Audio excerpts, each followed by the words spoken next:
Perkenalkan, nama saya Widya Ningrum dari SMK 1. Jadi tujuan saya di sini untuk proyek IPAS Bu, keruangan dan konektivitas wilayah. Sebelum itu boleh perkenalkan Ibu.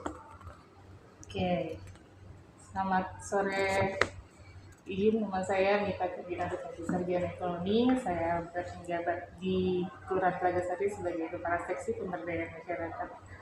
Ya, apa yang bisa dibantu nih, Dek? Jadi pertanyaannya, bagaimana karakteristik wilayah ini dari sisi ekonomi dan sosial? Oke, kalau karakteristik wilayah Kelurahan Telagasari dari sisi ekonomi, sosial, dan lingkungan. Untuk ekonomi dulu ya, ekonomi ini Kelurahan Telagasari saat ini berada di wilayah Kecamatan Balikpapan Kota, salah satu wilayah kelurahan di Balikpapan Kota. Untuk ekonomi di Kelurahan Telagasari sendiri mayoritas adalah kerja pedagang. Masyarakatnya pekerja pedagang. Kelurahan Telagasari sendiri dihuni oleh sekitar 18.046 jiwa yang terbagi dari jenis kelamin perempuan sekitar 8.800 dan jenis kelamin laki-laki sekitar 9.000-an. Oke, untuk sosialnya kita punya kegiatan inklusi dan sigap. Inklusi dan sigap itu fokus di kegiatan disabilitas. Jadi kita dari Kelurahan Telagasari bersinergi dengan kegiatan DP3AKB Kota Balikpapan untuk mendampingi para penyandang disabilitas atau yang dengan keterbatasan tubuh atau cacat. Untuk lingkungan sendiri, Kelurahan Telagasari mempunyai atau dalam lingkungan Kelurahan Telagasari itu ada hutan wisata. Hutan wisata ini difokuskan untuk kegiatan edukatif bagi pelajar. Berada di RT 24, bisa masuk lewat RT 24 atau juga bisa masuk lewat RT 45. Baik, apa sektor unggulan di wilayah ini dan mengapa sektor tersebut berkembang? Saat ini wilayah Kelurahan Telagasari itu mempunyai 2 rumah magot. Rumah magot itu adalah binaan dari Kecamatan Balikpapan Kota untuk menggerakkan swadaya masyarakat yang ada di Kelurahan Telagasari. Rumah magot sendiri itu berada di RT 43 Jalan Perawatan Dalam dan di RT 45 Jalan Telagasari 3. Fokus untuk sektor unggulan di Kelurahan Telagasari karena wilayah kita ini wilayah pedagang. Selain pembinaan dari Kecamatan Balikpapan Kota yaitu Madu Kelulut yang dikelola oleh kelompok swadaya masyarakat di sekitar rumah magot, kita juga ada sektor industri mie, jadi pembuatan mie dan olahan daging yaitu bakso. Jadi karena kita wilayah Telagasari ini banyak pedagang bakso. Bagaimana peran wilayah ini dalam mendukung wilayah lain di sekitarnya? Kalau untuk peran wilayah Kelurahan Telagasari dalam mendukung wilayah lain sekitarnya, wilayah Kelurahan Telagasari ini ada banyak sekitar 45 lembaga pendidikan, baik dari PAUD sampai ke SMA. Nah, kita juga bisa disebut salah satu penyangga pendidikan yang ada di wilayah Kota Balikpapan, khususnya bagian kota dan bagian tengah. Itu ada di Kelurahan Telagasari. Nah, itu juga karena kita ini kampung pelajar ya, fokusnya juga dalam pendidikan. Jadi kalau melihat dari pertanyaan bagaimana peran wilayah Kelurahan Telagasari, yang pasti Kelurahan Telagasari berjalan bersinergi dengan pemerintah kota untuk mendampingi anak-anak, baik itu untuk pendidikan atau perlindungannya. Jadi bukan hanya perempuan yang dilindungi, juga kita melindungi anak-anak dalam mewaspadai atau ketergantungan dari hal-hal yang negatif. Wilayah ini paling banyak berinteraksi dengan mana saja, dalam bentuk apa? Perdagangan, tenaga kerja, dan lain-lain. Kalau untuk interaksi wilayah, karena kita kampung pelajar ya, pasti kita butuh yang namanya transportasi untuk anak-anak sekolah. Nah, kemungkinan kita nggak bisa memfokuskan ini berinteraksi dari fokusnya dari kecamatan mana atau dari wilayah mana. Pasti Kelurahan Telagasari ini menerima seluruh masyarakat baik dari Kota Balikpapan sendiri atau wilayah lain yang ingin bersinergi dengan kami untuk meningkatkan pendidikan. Jadi banyaknya juga pelajar itu bukan hanya dari Kota Balikpapan, bisa juga dari orang tuanya yang bertugas atau orang tuanya yang mendapatkan mutasi pekerjaan ke wilayah Balikpapan juga bisa bersinergi dengan kami, bisa datang ke kami kalau memang wilayah tempat tinggalnya saat ini adalah di Kelurahan Telagasari. Jadi walaupun dia warga luar, warga misal dari Kota Samarinda, dipindah tugaskan ke Balikpapan, saat ini beliau menetap dan bertempat tinggal di sekitar Kelurahan Telagasari.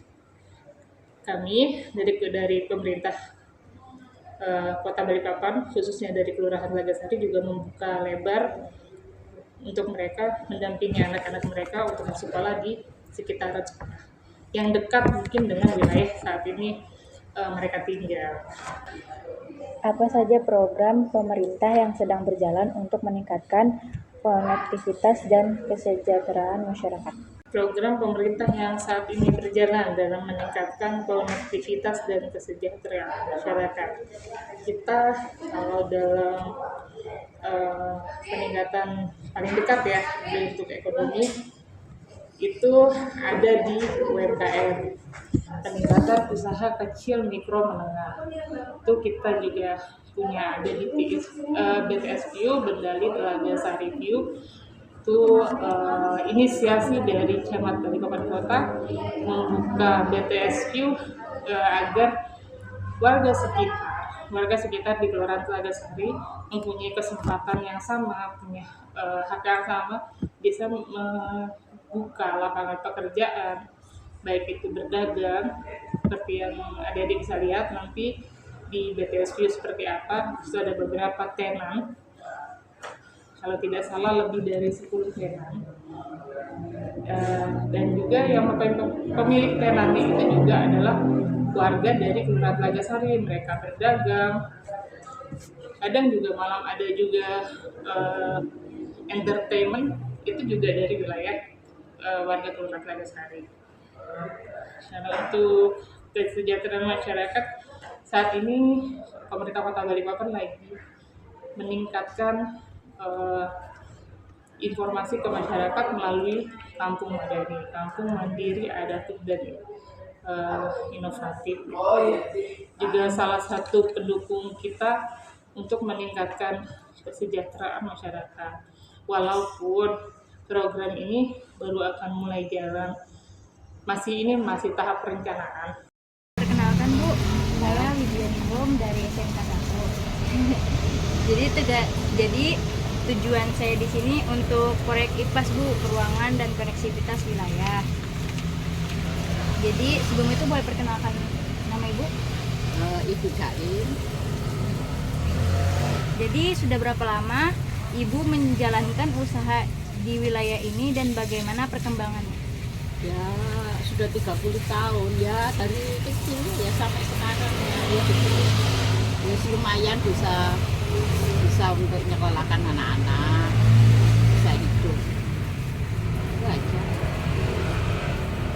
Apa jenis barang atau jasa utama yang Ibu jual dan siapa target pembelinya? Ya masa penjualannya tanaman, pelindung, rumput. Prospeknya ya orang-orang kampung, orang-orang perumahan, kantor-kantor kecil. Terus VDA-nya ya proyek-proyek besar kayak IKN, kayak ya proyek-proyek besar, PT-PT, Wika, PP.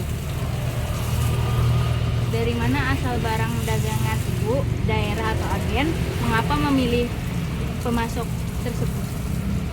Ya ada yang dari lokal sini beda sendiri, ada yang datangkan dari luar pulau, ada yang datangkan dari hutan-hutan. Ya lihat jenis apa, tanaman apa dulu yang dibutuhkan.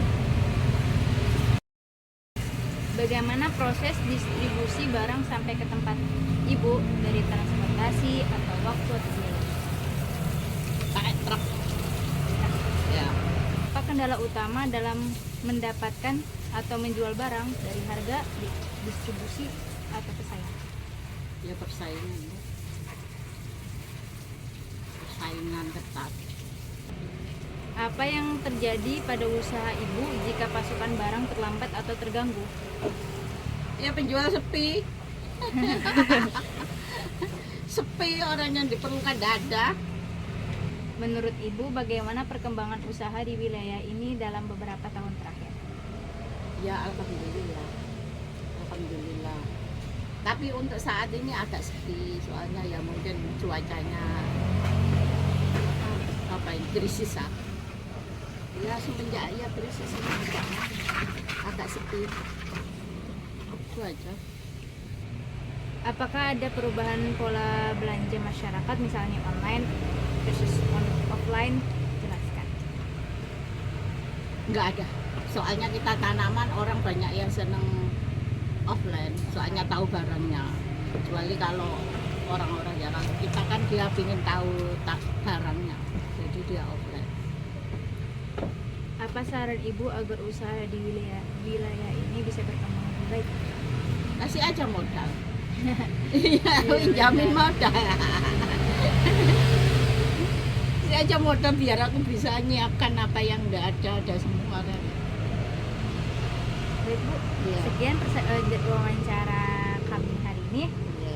Selamat sore, terima kasih. Iya, sama-sama. Selamat sore Pak, perkenalkan saya Widiningrum dari SMK 1. Jadi tujuan saya di sini untuk mewawancarai Bapak tentang proyek IPAS, ruangan dan konektivitas wilayah.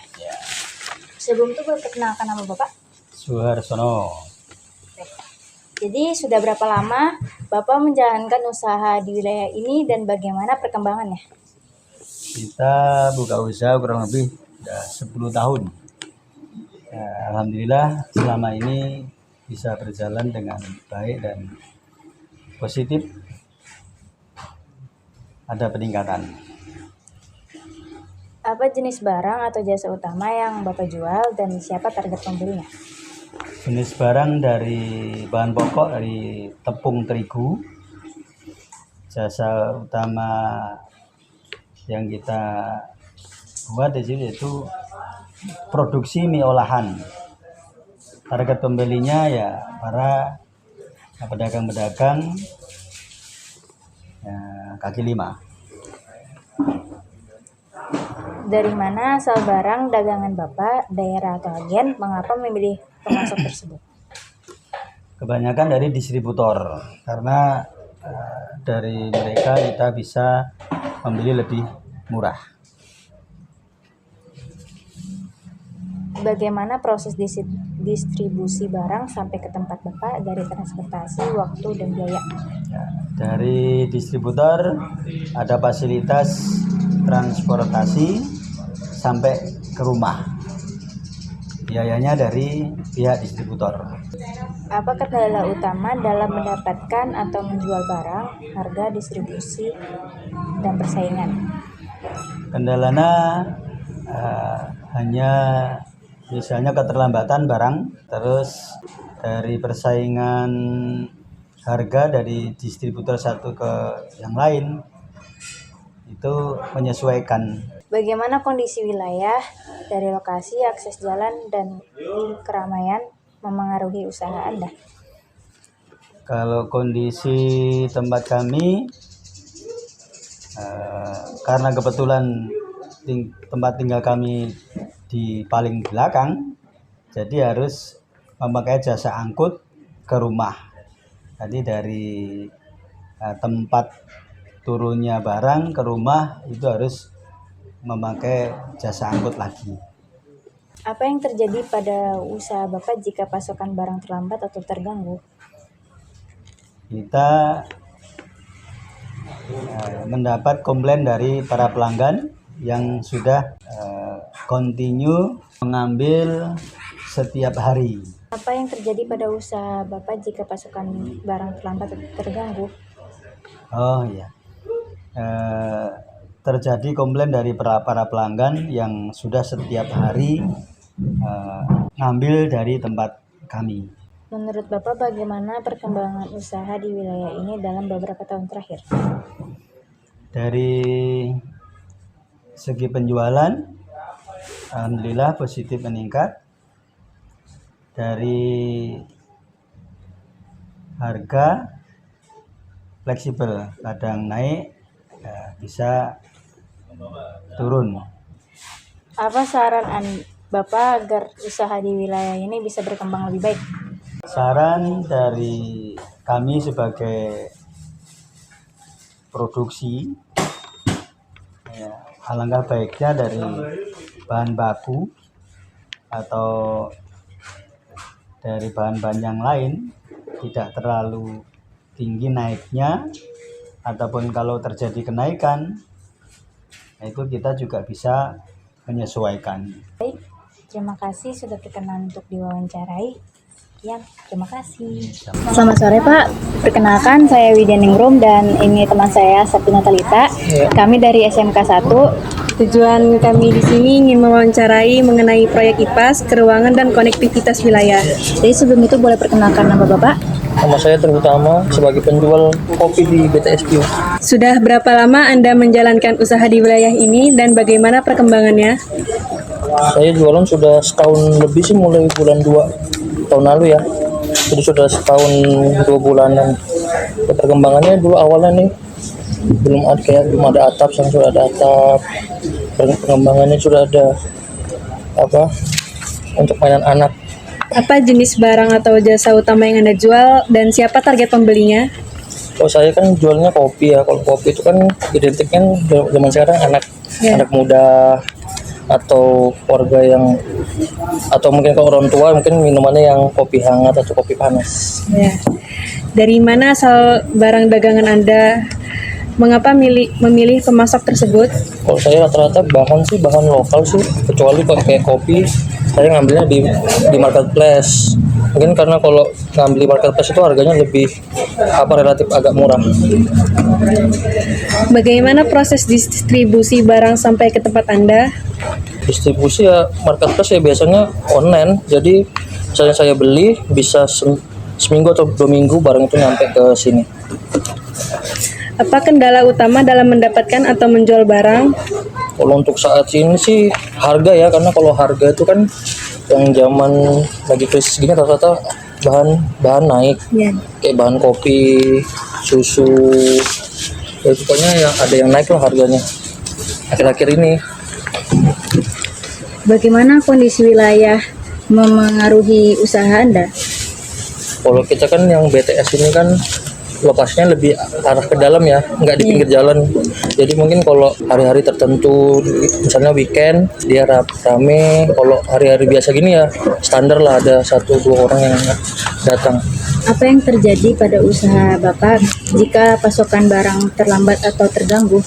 Ya kalau terlambat misalnya bahan belum datang ya, misalnya ada pembeli yang datang baru bahannya habis ya kita bilang maaf bahan habis atau apa, kita tunggu sampai pasokan datang. Tapi sejauh ini sih alhamdulillah aman-aman aja, pasokannya aman, nggak ada yang terganggu.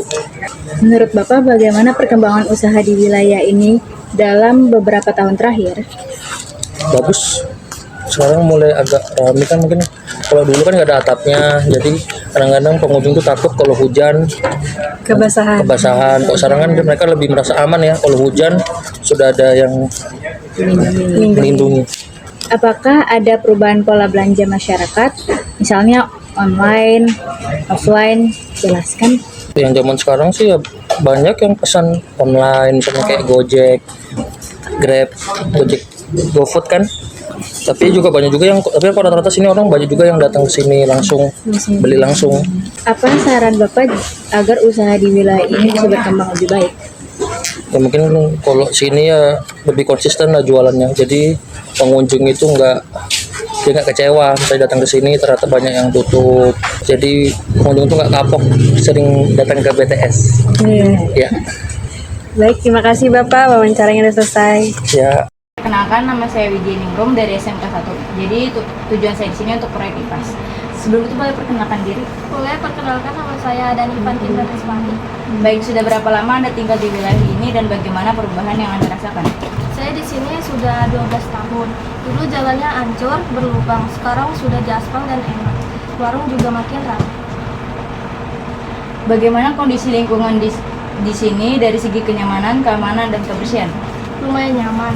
Tetangga akrab, aman-aman aja. Jarang ribut. Jalan juga gede dan bersih. Tapi masih terlihat sampah-sampah kecil di samping-samping jalan. Apa aktivitas utama masyarakat di wilayah ini? Mengapa kegiatan tersebut dominan? Banyak pedagang, kuli karyawan, dagang dominan soalnya dekat pasar dan pantai. Dari mana biasanya Anda mendapatkan kebutuhan sehari-hari dari pangan, barang, dan jasa? Di pasar, warung, minimarket. Kalau barang gede ke Telaga Sari.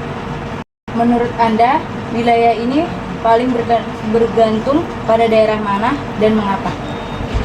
Pusat kota Balikpapan, soalnya ada pasar gede, RS, sekolah, kantor. Apa masalah utama yang sering dihadapi warga dari akses, harga barang, dan lingkungan? Kalau hujan sering banjir kecil, harga sembako kadang tiba-tiba naik. Bagaimana pengaruh perkembangan wilayah dari jalan, toko, hingga teknologi terhadap kehidupan Anda? Bikin hidup enak, jalan bagus, perjalanan cepat, toko banyak, harga saingan, bisa belanja online, bayar pakai QRIS. Apa harapan Anda untuk perbaikan atau perkembangan wilayah ini ke depan? Banjir deras, drainase dibagusin, ada taman, lapangan buat bocah main, internet lancar, biar anak sekolah gampang. Baik, terima kasih. Assalamualaikum warahmatullahi wabarakatuh. Perkenalkan, nama saya Widya dari SMK 1. Jadi tujuan saya di sini untuk proyek IPAS, keruangan dan konektivitas wilayah. Jadi sebelum itu boleh perkenalkan diri. Nama saya Farah. Baik. Sudah berapa lama Anda tinggal di wilayah ini dan bagaimana perubahan yang Anda rasakan? Sekitar lebih dari 9 tahunan gitu. Dulu tuh sepi banget, sekarang udah rame, banyak perumahan baru. Nah, banyak ini ya, banyak penduduk luar masuk ke Balikpapan ya? Banyak. Oh, baik. Bagaimana kondisi lingkungan di sini dari segi kenyamanan, keamanan, dan kebersihan? Lumayan nyaman sih, aman juga sih, karena di situ tuh ada satpam komplek kayak gitu, jadi bersih juga, tiap pagi ada petugas sampah. Nah, apa aktivitas utama wilayah di sini, di wilayah ini, dan mengapa kegiatan tersebut dominan? Kebanyakan kerja di kantoran gitu lah, di kota. Jadi pagi-pagi tuh mereka udah berangkat gitu, sore baru pulang. Dari mana biasanya Anda mendapatkan kebutuhan sehari-hari dari pangan, barang, hingga jasa? Kalau barang yang kecil-kecil itu saya beli di minimarket atau di depan komplek. Kalau misalnya belanja bulanan itu saya ke mall atau pasar gitu lah. Baik. Menurut Anda wilayah ini paling bergantung pada daerah mana dan mengapa? Di pusat kota sih, soalnya kerja, sekolah, rumah sakit semua ada di situ. Nah, benar-benar. Apa masalah utama yang sering dihadapi warga dari akses, harga barang, hingga lingkungan? Masalahnya macet pas jam berangkat kerja, terus kadang air PDAM itu mati kalau lagi perbaikan. Pulangan juga rame ya biasanya itu? Rame banget. Benar. Bagaimana pengaruh perkembangan wilayah dari jalan, toko, hingga teknologi terhadap kehidupan Anda? Ngaruh banget sih. Gojek, Grab itu gampang masuk, belanja online juga gampang, nggak perlu keluar rumah gitu lah. Iya, sekarang gampang banget ya, Ya, jadi akses iya. kemana aja. Apa harapan Anda untuk perbaikan atau perkembangan wilayah ini ke depan? Harapan saya semoga ada jalur angkutan umum gitulah yang masuk ke dalam kompleks, biar nggak tergantung sama ojek online terus gitu. Oh, baik. Sekian wawancara dari saya. Terima kasih. Wassalamualaikum warahmatullahi wabarakatuh. Waalaikumsalam. Assalamualaikum warahmatullahi wabarakatuh. Perkenalkan, nama saya Widya Ningrum dari SMK 1. Jadi tujuan saya di sini untuk proyek IPAS, keruangan dan konektivitas wilayah. Jadi sebelum itu boleh perkenalkan diri? Nama saya Ibu Yulianti. Baik, sudah berapa lama Anda tinggal di wilayah ini dan bagaimana perubahan yang Anda rasakan? Saya tinggal di Balikpapan sudah 54 tahun. Ya dulu jalannya becek, sekarang udah banyak perubahan, banyak jalan dicor. Baik, bagaimana kondisi lingkungan di sini dari segi kenyamanan, keamanan, dan kebersihan? Ya nyaman, banyak tetangganya akrab. Kebersihannya sampah diambil seminggu sekali. Baik, apa aktivitas utama masyarakat di wilayah ini dan mengapa kegiatan tersebut dominan? Banyak pedagang kecil, ojek online, ya jual-jualan di Melawai banyak juga. Baik, dari mana biasanya Anda mendapatkan kebutuhan sehari-hari dari pangan, barang, dan jasa? Paling banyak kalau sayur, beras, warung dekat. Kalau mau lebih lengkap di pasar. Baik, menurut Anda wilayah ini paling bergantung pada daerah mana dan mengapa? Paling sini tergantung di kecamatan sebelah, soalnya di sana ada pasar dan puskesmas. Apa masalah utama yang sering dihadapi warga dari akses barang, harga barang, dan lingkungan? Yang dikeluhkan itu sembako tuh naik turun, angkot tuh jarang ada sih. Baik, bagaimana pengaruh perkembangan wilayah dari jalan, toko, hingga teknologi terhadap kehidupan Anda? Ngaruh banget. Sekarang jualan biasa, sekarang bisa lewat WA, nggak perlu ke pasar tiap hari, dan jalan juga sudah makin bagus. Baik, apa harapan Anda untuk perbaikan atau perkembangan wilayah ini ke depan? Ya, saya sih maunya kotnya dibersihin biar nggak banjir. Terus ada angkut umum biar ada anak sekolah gampang. Baik, sekian. Terima kasih atas wawancaranya. Assalamualaikum warahmatullahi wabarakatuh. Waalaikumsalam warahmatullahi wabarakatuh.